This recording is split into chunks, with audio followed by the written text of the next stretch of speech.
I'm Greg Giuliano. I'm an executive coach, organizational change consultant, and author. I believe leaders have the power to shape the future and change people's lives. I also believe people who challenge the status quo and go beyond usual and ordinary are rare. They're willing to go to the edge and push farther, over and over again. When I find these ultra leaders, I love to talk with them. In each episode, I talk with ultra leaders to learn how they do what they do and how they keep growing as leaders. I promise you a full dose of ultra leadership from other ultra leaders just like you in every conversation. We're at the edge of another episode. Let's jump in. Welcome to another episode of Ultra Leadership. My guest today is Jeff Perkins. Jeff is Chief Marketing Officer at Greenlight Guru, the leading provider of SaaS solutions for the medtech industry and part of the JMI equity portfolio. Prior to Greenlight Guru, Jeff had an amazing 5-year run at ParkMobile, where he started as CMO and then later became head of product and eventually CEO. He says he started his career grinding it out in the New York advertising industry at some large global agencies like Saatchi & Saatchi and Havas, working on a diverse variety of brands, stuff that you and I see at the stores all the time.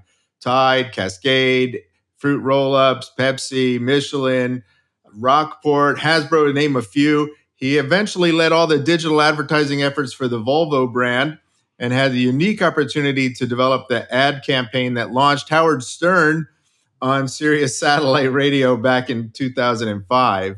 He's an experienced and creative executive with a proven track record of building strong teams and company cultures that deliver measurable business results. He enjoys working in the trenches with his team to solve tough problems and make a big impact. His first book, he's an author, it's called How Not to Suck at Marketing, and it was published in 2021. I'm sure you can find it at Amazon or wherever you get your favorite books. He's a sought-after speaker at many industry events. He's been featured in Ad Age, Forbes, CMO.com, Fast Company, and several top podcasts. And he and his family live in Atlanta, Georgia, with 2 poorly behaved rescue dogs. Only 2. Shame on you. We have 3. So welcome, Jeff. It's great to have you here on the program today.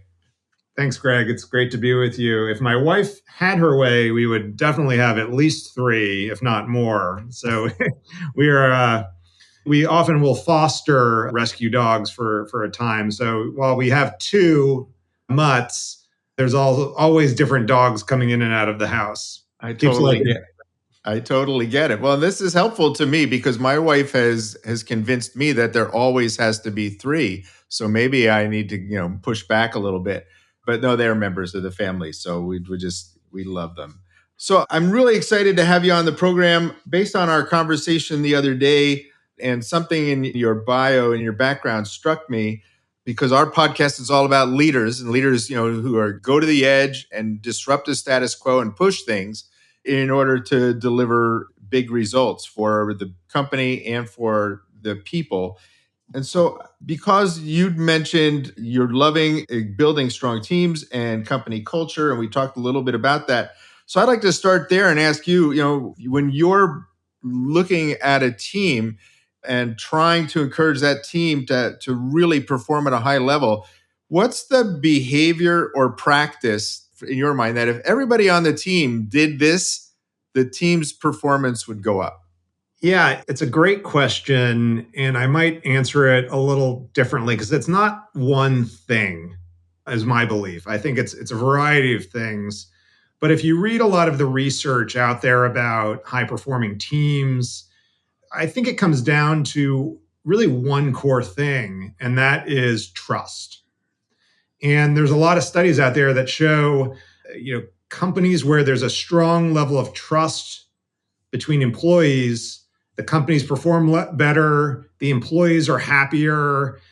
Basically, everyone is performing at a higher level if there are really, really high levels of trust on the team.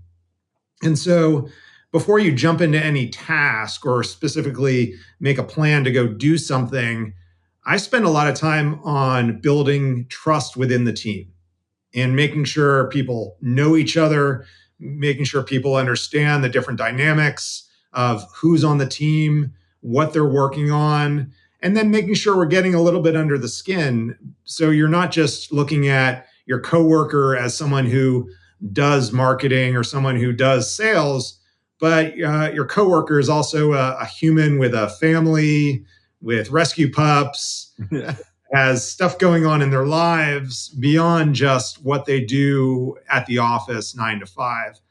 So I think it's critical to build trust within the team first. And I've done this in a couple different ways in my career. One is I find tools like a DISC assessment to be really, really effective in helping build strong communication between the team. Because I think in order to have a strong, trusting relationship, you have to know how to communicate with each other.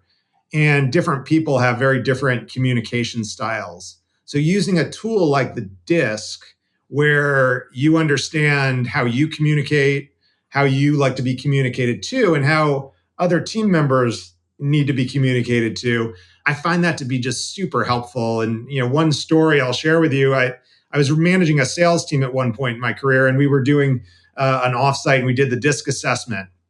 And typical sales team, everyone's in that high D quadrant, like dominant. They all like to talk, and they can't wait for you to finish talking so they could start talking.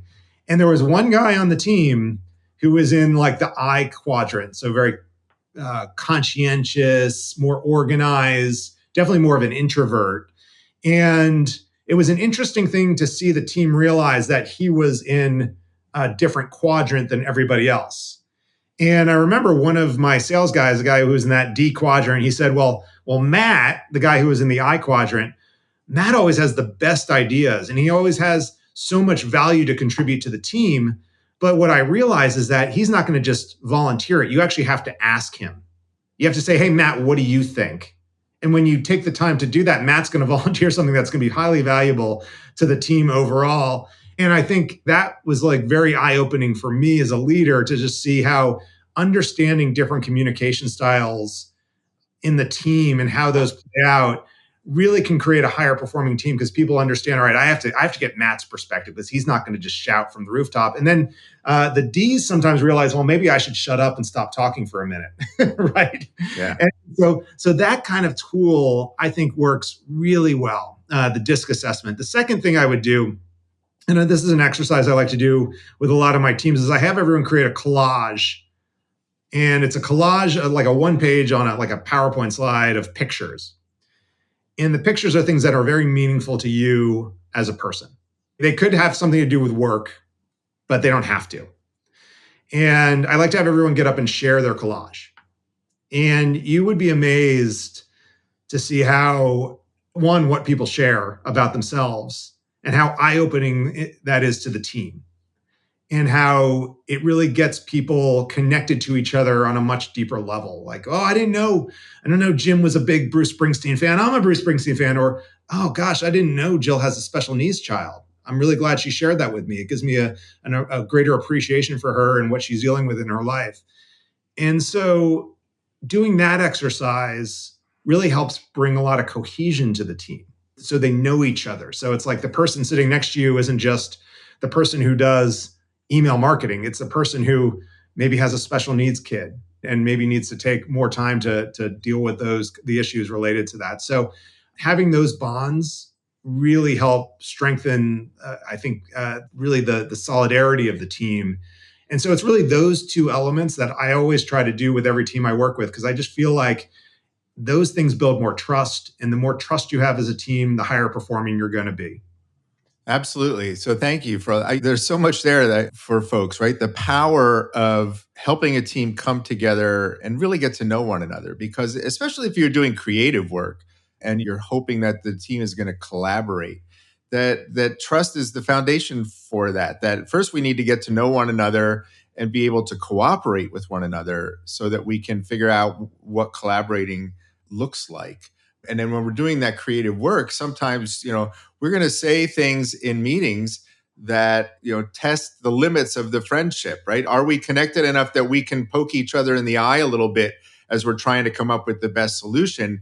And having those connections and those relationships that as stronger, we can have those kinds of conversations where if I don't know you and you say something that kind of pokes me, there's no backstory. So I just can tell myself a story about, well, Jeff just did that to me. Jeff's a jerk, right? But no, Jeff's a nice guy. He and I both like Bruce Springsteen, so I don't want to read anything into it. So those connections really help us to, when we have to roll up our sleeves and do the hard work together, when we're moving quickly, it helps us maintain a positive assumption about the people that we're working with, that, they didn't do that on purpose. They're working hard and they're doing their own thing. And it is what it is. And so it's easier to make the positive assumption about people when we know them. Right. Or if you have trust, you can go see that person after the meeting and say, hey, I just want to let you know, I really felt attacked in that meeting by you. And I want to talk about it. Yeah. And if you don't know the person and you don't have that trust, you're probably not going to do it. And you're just going to go back and stew about what a jerk Jim is. Jim just took me to task in front of everyone. And I just feel horrible about it. And next time I get a chance, I'm going to do the same to him. Right. And then you create toxicity in the environment. Right. Well, it sets up that victim villain dynamic, right? So if I make you the villain, that makes me the victim by default. Yeah. And now I'm going to do something to get back at you. And then you're going to tell a story where I'm the villain. And now we have this back and forth that we're victim villain. And the reality is there are no villains at your company and you're not a victim. So the trust enables, I love that. Go talk to the person. And that's how you break that victim villain cycle. So that's fantastic. I love the piece too about extroverts and introverts. We talk about that with the teams and leaders that we work with all the time, that if you don't know what an extrovert is thinking, it's because you weren't listening. And if you don't know what an introvert is thinking, that you didn't ask. And our coaching to the extroverts is, maybe not go first all the time, create some space. And to the introverts, like, you know what, don't wait to be asked all the time. I know you're an introvert, but you don't have to wait to be asked all the time. So if people want to know what's in your head, get it out there. Yeah, I do a lot of coaching with teams I've worked with. And, when I've managed sales teams in the past, especially, it's really interesting to, sit in on sales calls and to listen to how people with different communication styles will talk to prospects.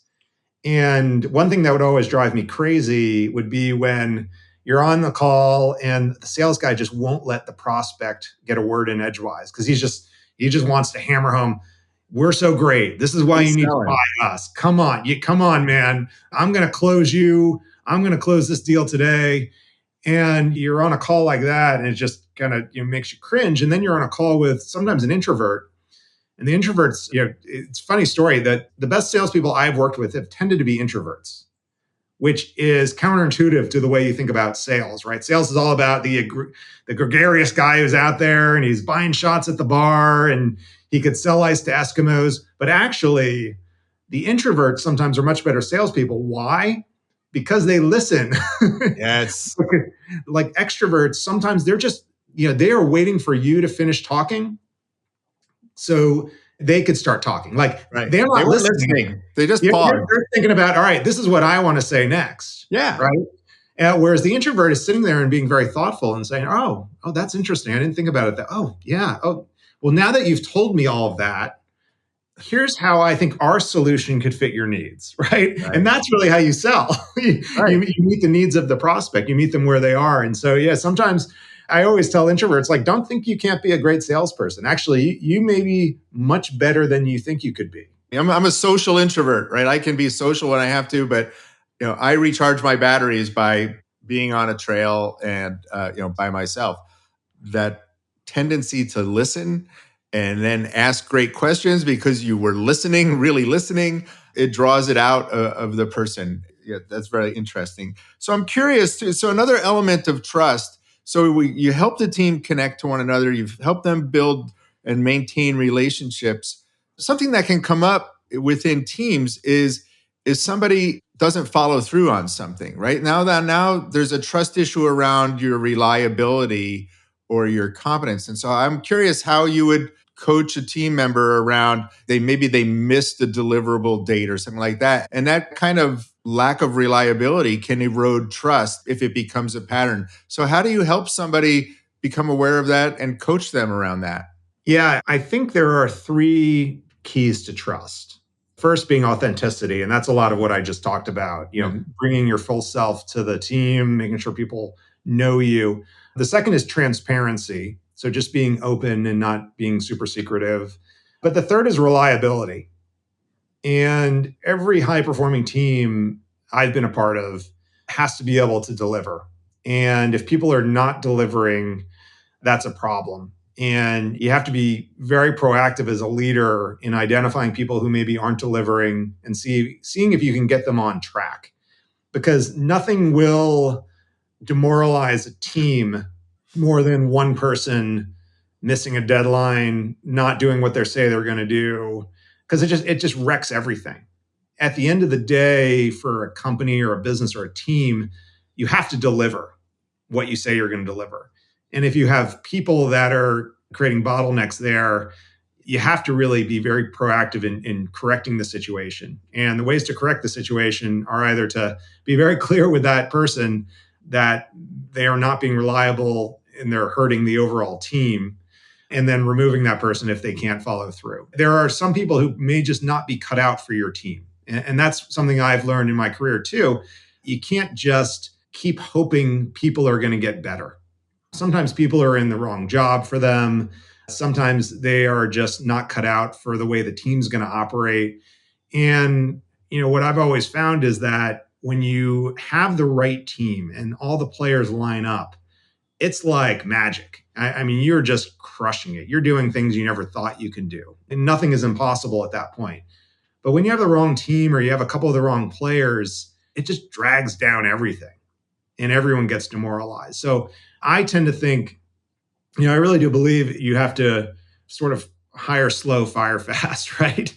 You want to make sure you get the right people in the right seats that are able to deliver and are able to, are very reliable for the whole team. So you can't always teach reliability and follow through. I wish you could, but I think you just need to have the kind of people that are wired that way and just they'll see it as them being reliable. They'll see it more as letting the team down than they will as something that's personal to them. So I think you have to be, as a leader, very, very attuned to making sure that people that lack that reliability, you weed them out of the organization if they can't be coached. Well, so that recognizing that there's a performance issue, right? So something, and engaging the person to kind of coach them around it and seeing if they're open to being coached on it. Are they willing to do something with the feedback?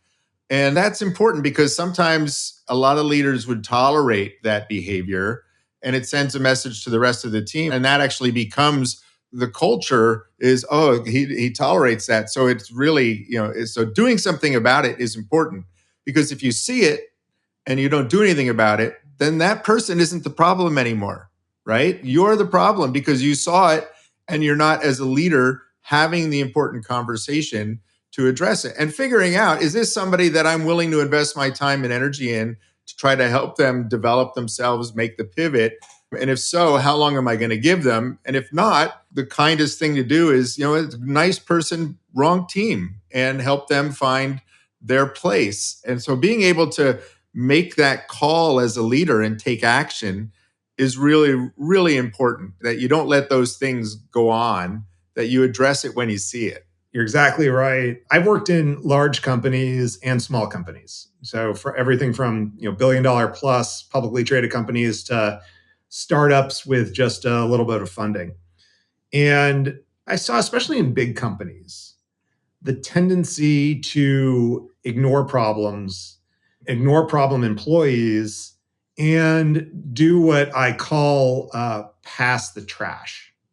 So, oh man, this person's just not working out. Oh, Jim over in the other department is hiring. Maybe I could get him to take a look at this employee. And then the employee goes over and works in the other department, still doesn't work out. There are so many examples of that I've seen in my career where people who are not performing, rather than managing them out of the organization, you just put them in a different place and you push the problem to another department. And it's just a recipe for disaster. Because if you keep doing that, then you're going to have a lot of people who are not the right fit, not able to deliver, not reliable, scattered across the organization. Right.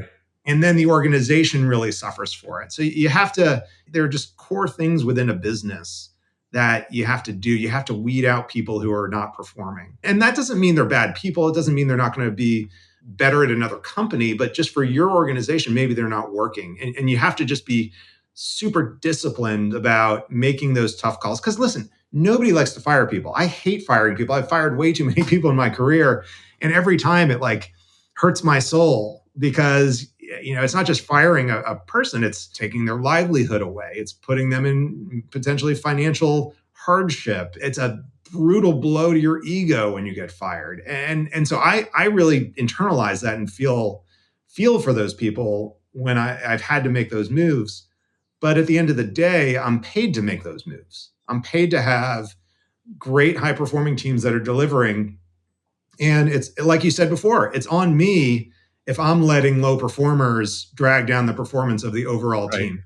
Right. And then passing them to another team in the organization, which I see way too often, erodes trust inside the organization. Because when you do that, you're saying you're not really concerned about my success. If I'm a peer of yours, right, and I have my own team and you send me a person who's a low performer, you got something going on, I don't trust you. You're not looking out for me. You don't have my back. You just, unloaded. Instead of addressing something on your team, you created a workaround and handed that person to me. So it erodes trust inside the organization. So that's why we can't have nice things, right? Right. This has been fantastic. I think we could keep talking, but I promised the listeners that we keep our podcasts kind of short. I got a ton out of this. And I think that folks who are listening, who are earlier in their career, who are first-time manager, got some real nuggets about taking the time. If you want to deliver results, and at the end of the day, it's what we want to do, taking the time up front and seeing your role as the leader is creating the conditions where people get to know one another, learn to trust one another. That's the foundation, right? That's the table stakes for the team performing well. And it's table stakes for a leader, right? You have to be trustworthy because you're modeling that for your team. So I really appreciate you being here. I want to express my gratitude to you for sharing your wisdom with us and joining us here today. And I'll give you the final word, something that you're grateful for or anything that you would want to leave as a parting message to our listeners. Yeah, I really think, by the way, thank you for having me on. This has been a fun conversation. And I think I'll just go back to some of the things that we talked about. But my belief is that to be successful within your company, you have to have a couple elements. And probably the most important one is the people. And so, in business, sometimes you have a great product you're selling, but it's the people that are going to enable you to sell that product. And so I always tell leaders, really over-index on building a strong culture, building a great place to work, because when you have that, you'll attract the best people. And then when you have the best people, really anything is possible for your business. 100%. We'll leave it there. Jeff, thank you very, very much. I appreciate it. Thank you for listening. This has been another episode of Ultra Leadership. If you like what you're hearing, please tell your friends and leave us comments. We answer as many as we can, but thank you. And until next time, as a leader, keep pushing things, keep taking care of your folks, and we'll see you next time. If you're enjoying Ultra Leadership, please take a minute and give us a review wherever you find your podcasts. And please stay in touch. Sign up for our Ultra Leadership newsletter at ultraleadership.com. Now, before you jump to your next meeting, I invite you to reflect on what you heard today. What stood out for you? What insight might you want to incorporate into your leadership practice? Until next time, remember, as a leader, you always have the power to shape the future and change lives. So go to the edge and push farther. Thanks for listening.